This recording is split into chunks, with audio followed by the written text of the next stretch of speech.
Hi everyone, I am STS1 Valenzuela. I'm a sonar technician on board submarines. I've been in the Navy for about 9.5 years now, and I spent the first almost 6 years on board USS Columbus, as well as doing rides on board USS Newport News and USS West Virginia Gold. I did a Western Pacific deployment on the USS Columbus, and I did a European Command deployment on board USS Newport News, as well as a strategic deterrent patrol on board USS West Virginia Gold Crew. It was quite the experience, and so I'm here to share that with you guys, and then also explain kind of what we do as sonar techs on board submarines specifically, as there are surface sonar techs that go on destroyers and carriers, but they know less than we do. That's why I'm presenting to you guys.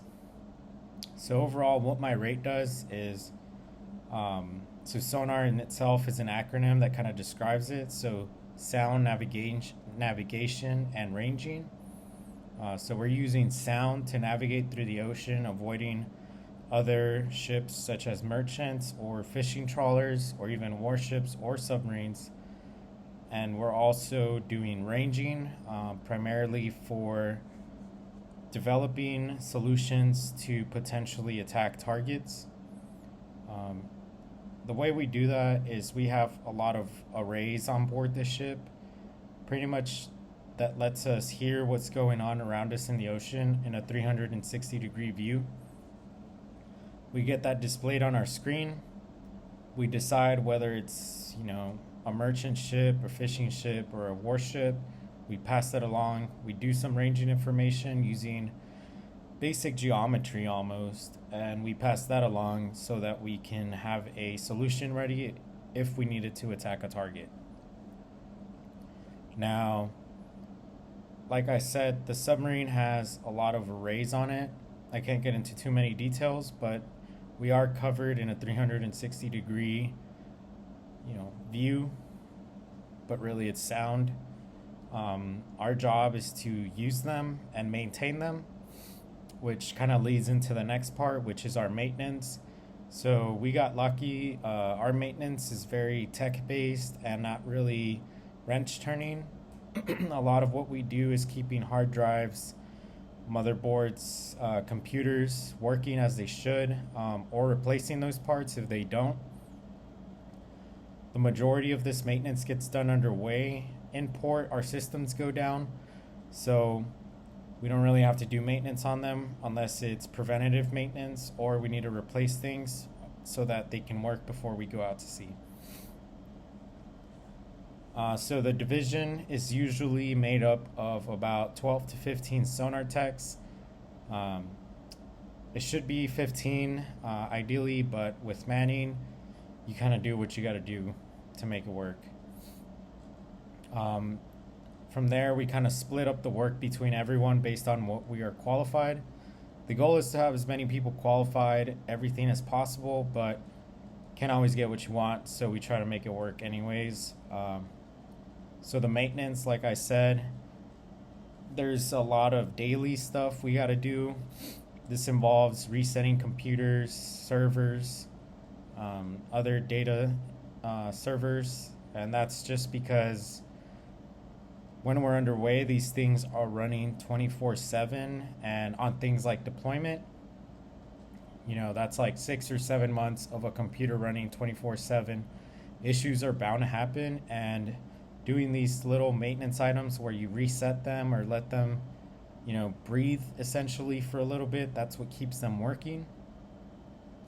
We'll divide this usually amongst the more senior sonar techs. We don't have much intrusive maintenance, but we do have some that requires quality assurance qualifications and some that requires the onboard electricians to look over us as we kind of go into energized equipment.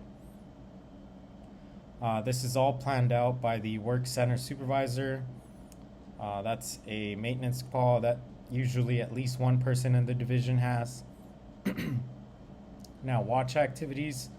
Most of our watch is spent in front of a computer with headphones on, listening to the sound around us, like I said.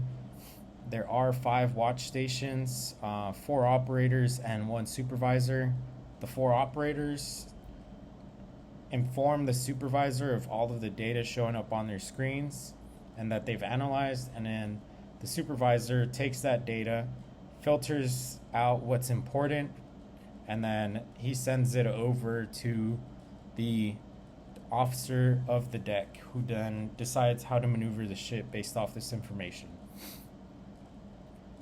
As future divos, it's kind of your job to kind of be a liaison between officers and enlisted. So a lot of divos, usually they're not super intrusive in daily activities for sonar techs. Mostly it's kind of making sure the maintenance happens, and danger tags are ready for maintenance.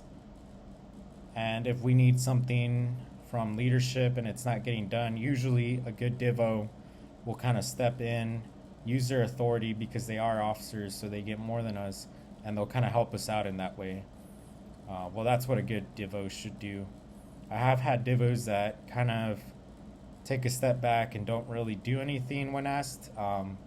That's not the best experience, and that's probably not for the best of use of your power.